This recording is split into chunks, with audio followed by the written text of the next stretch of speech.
Luces.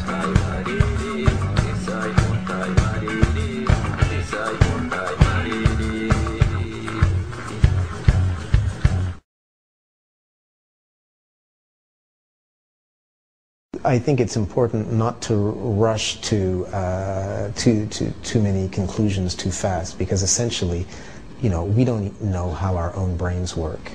We don't even know how our brain conjures up an image of what is objectively outside our heads. You know, when the photons hit the retina, they don't go inside the brain.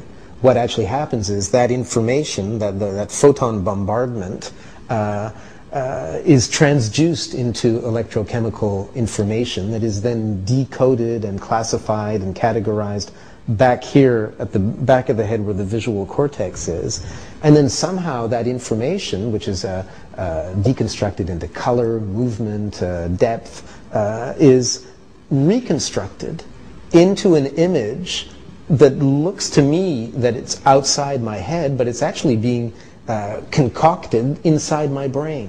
We don't know how our brain creates a 3D color image inside the brain that looks like it's outside. We don't know how we see objective reality. That's the mystery of consciousness. We don't know how the film that we see springs out of the 3 pounds of jelly inside our skull. You know, how does this immaterial film that I see spring out of this gray gelatinous matter inside my skull? We don't know. We'd like to know. We don't even know where the screen is. When we take ayahuasca, there's a screen, there's a film. Boy, is there a film. The colors are 10 times more intense. You see stuff you've never seen in ordinary reality. But meanwhile, there is no objective outside, you know, there's no photons bombarding your retina. You're actually, we have even less idea of what's going on inside our brains when we are hallucinating. Now, it is a suggestion of Fritz Albert Popp, who studies biophotons. The biophotons are coherent, ultra-weak light emissions that are generated, emitted, but also picked up by DNA molecules inside living cells. This is somewhat marginal science because the evidence is necessarily indirect. In other words, if you open up a cell, open up the nucleus, thereby killing the cell, and extract the DNA molecule from the now dead cell, it no longer emits light.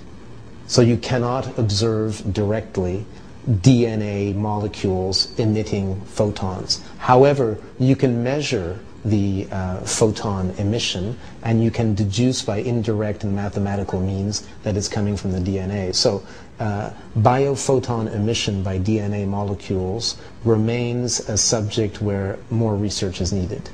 But Fritz Albert Popp has suggested that ordinary consciousness, this experience we have where we actually see light, well, what is this light that we see? It's not the actual photons themselves that are hitting on the retina. Somehow this film that is generated by the 3 pounds of jelly inside our skull, where is that light coming from?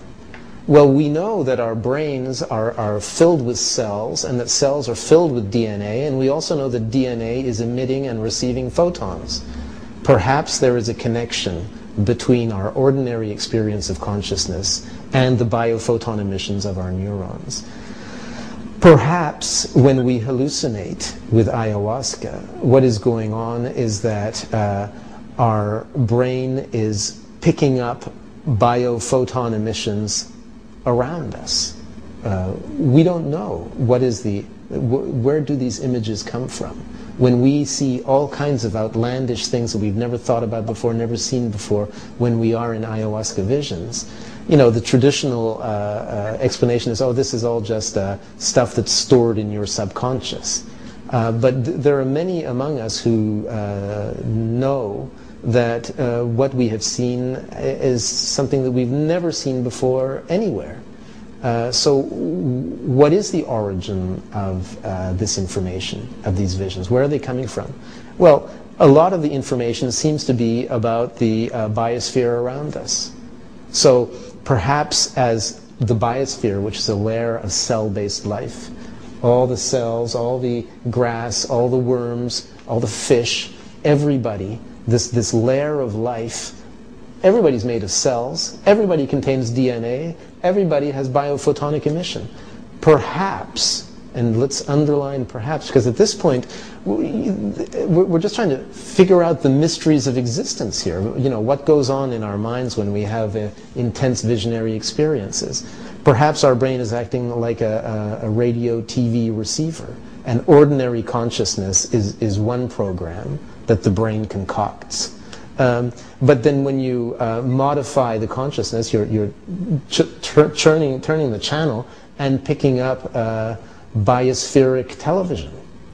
But you know, that is just it's not a certitude. There is so much mystery involving consciousness, modified states of consciousness, that these are just ideas to play around with and to entertain, rather than any kind of new form of certitude.